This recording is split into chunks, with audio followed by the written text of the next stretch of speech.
Lindsey, what's in your lens today? Let's get to it. There's a long-standing ethical debate in this country about conflicts of interest and the presidency. But what we're looking at now is not abstract, it's concrete. It's billions of dollars, and it's happening in real time. On the New Yorker Radio Hour, host David Remnick pressed conservative commentator Ben Shapiro with a lot of questions that Americans are asking. There was an article in the Wall Street Journal just a couple of days ago describing the fishy investments from Abu Dhabi into the Trump family. Our reporter, David Kirkpatrick, who's extremely conservative in his calculations about how he's assessing this, has said that the Trump family has enriched itself to the tune of $4 billion since taking office again in 2024. Does this concern you at all? Enriched itself to $4 billion. Here was Shapiro's response. Of course. I mean, I've been calling this out, I think, before pretty much anybody else. I mean, early on in the Trump administration, when World Liberty Financial was pretty clearly making a fair bit of money over in the Middle East, I raised red flags on my show consistently about how I thought this was wrong. If the name were Biden and instead of Trump, people would be screaming bloody murder. Precisely. This isn't about partisan score settling. It's about whether the presidency is being used to serve the public or serve the president's portfolio. Reporting from outlets including the New York Times and Reuters lays out a pattern. Overseas licensing deals worth at least $23 million since re-election, more than 20 foreign projects from Oman to India to Saudi Arabia, often requiring cooperation from foreign governments. In one case, tariffs on Vietnam were lowered shortly after a $1.5 billion Trump Organization Gulf project broke ground outside Hanoi, reportedly fast-tracked by Vietnamese officials. Then there's crypto. Reuters reports that Trump's digital coin ventures have become his biggest moneymaker, an avenue where people, including foreign actors, can buy in, often quietly, while the administration makes policy decisions that absolutely affect them. A review cited by the Times editorial board estimates at least $1.4 billion in gains tied to this presidency. It's good to know that they acknowledge that number to be an underestimate because of hidden profits. Well, there's this other review by the New Yorker. It found that number closer to $3.5 billion. Now, the exact financial arrangements remain opaque, but what is clear is this. Discussions of trade, military assistance, and diplomacy are now inextricably entwined with the president's private business interests. Even Ben Shapiro, who campaigned for Trump in 2024 and says the, quote, guardrails are holding, acknowledges the corruption concern. He calls Trump financially corrupt and morally wanting, yet he still defends him as a better binary choice. Sigh.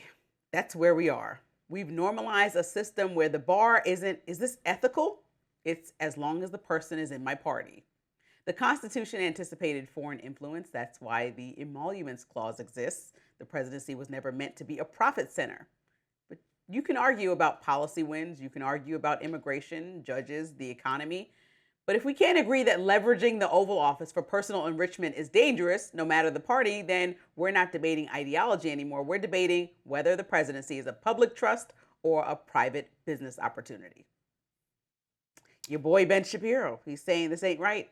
Where there's smoke, there's fire, taking a $400 million Qatar jet, a lot of different things that the president has done seems to benefit him personally, suing all these media networks, putting in his library account so he can build this beautiful library for himself. It's a lot going on that even Shapiro, who campaigned for the man, cannot defend. What say you?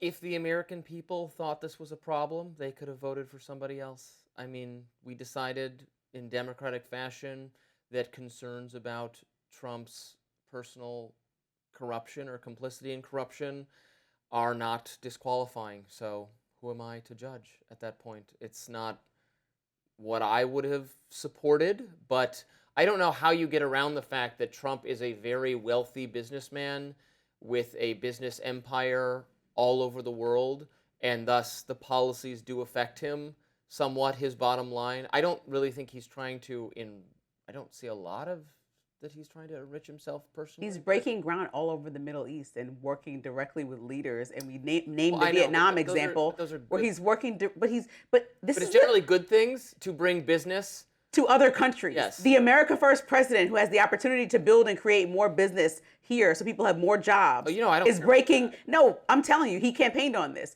He's breaking ground internationally, left and right, through his son, saying it has nothing to do with him. But as a leader of the government, making deals. Person. Yeah, but he is, because he's trying to tariff people to death to get more employment here and less reliance on foreign nations, while at the same time building businesses in foreign. The whole policy is incoherent, is what I'm saying. Not that part. Internationally and not in the U.S. when you say you're America First, it makes no sense. The business of America is business.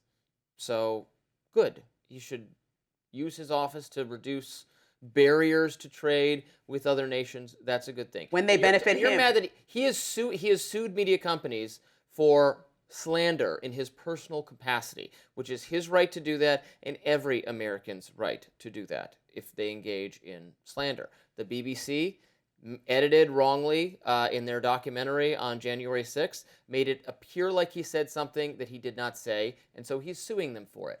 I don't think the lawsuit is going to work because there's not the showing damages part of it in Florida or wherever. I think it's in Florida, is going to be tricky, but it's his right to do that, and they did defame him. So I just don't understand how people are still drinking the Kool-Aid of a president that says he cares so much about bringing jobs back they're here. Thirsty but for they must be change. thirsty because he's building and providing jobs for other countries while also creating incentives for these nations. Zero sum. Jobs in other countries means they'll produce things, raise their No, he's standard of building living. hotels. Well, He's good. building hotels. Well, and then so we can we'll go spend our money internationally at the Trump hotels. I want What are you hotels saying? everywhere. Okay, then he can build here and at the same time stop being courteous to foreign nations and sometimes putting them people first in and America his business interests like first. to go, like you, Lindsay, you travel I all do. over the world. I do. You I'll go be sure to stay at skip over the Trump. hotel. No, I'll be sure to You'll skip it. stay there, Nope. and that's creating economic opportunities for the people there who work at the hotel. It's nice for you because you're taking that little bit of vacation and work. I know, and that's so nice. while he tariffs our allies, Kinsley can go too. Kinsley can come. While he tariffs our allies to death, like Canada, a country that's been our ally forever, he's being lenient to a lot of Middle Eastern countries because he's building Trump towers there that he says has nothing to do with him, that his son is handling. But he's actively being lenient in the laws that they agree upon to make this fast track, like the Vietnam example that I provided, while at the same time treating Canada poorly, and you think that this is okay. Just to benefit him personally in a business sense. I don't think it just benefits him personally. I don't support the tariffs on Canada, though. I would get rid of the tariffs. So you're right. I agree. This is like a bully tactic. On the tariffs. And we shouldn't, we shouldn't have presidents. Think other about countries the reason that you would get come rid into of their office. tariffs and the economic things they do to the U.S. that are not good. That's Canada, and that's most notably is the European Union, which I complain about constantly for the way it has mistreated American tech companies. And they shouldn't push us around, and they shouldn't beat up on our companies and then still expect us to pay for their defense when Russia's invading their territory. So, we're setting a precedent where whoever comes into the office should think about how much they can financially benefit from holding this position in every single way while in office. If that is the precedent that we set and say, forget the emoluments clause, I don't think that forget precedent favors. was set by Donald Trump. It was set by a person with the last name Biden. Okay, here we go. Every time we talk about any conversation, we go back to Biden. When you go bring ahead. up Let me get to personal Biden. corruption, I cannot. Go ahead. Let me just tell you a story about Biden. You might have heard about Hunter Biden and his efforts to leverage the Biden family name. Oh, you play that invisible violin. I was in orchestra too. You learned something new about me. I played the what cello you're for 10 years. Yeah. You got to do the hand movement is very good. Yeah. Okay, but Hunter did try to sell the Biden family name to Ukraine and China. I mean, he did. I'm getting in your shot. Did you care about that? Come on. Did you care about that? I care about it all, Robbie. I just want to talk about the topic at hand, that you don't mind that the office of presidency is being sold. You don't mind that Trump's biggest, I don't mind it. his biggest benefit the is American people don't. No, mind his it. biggest wealth is generated from his crypto endeavors, and we know that anyone can invest in Trump's crypto with basically no oversight. They can just be foreign people that are just pouring money in, and we don't know. And you just don't know who's paying him to. It's pay to play at this point, and you don't care. Take us and out I'm with really some sad. music. Take us out with some music. I wish we had some usable music for the break, because I just would just really. You can call me Yanni. I believe that's his name. Oh yeah. Oh, I know. All right, well done. I salute you for that. Up next, President Trump and Governor Wes Moore are clashing over the response to a sewage spill in the Potomac River that we've been worried about here in D.C. Stay with us.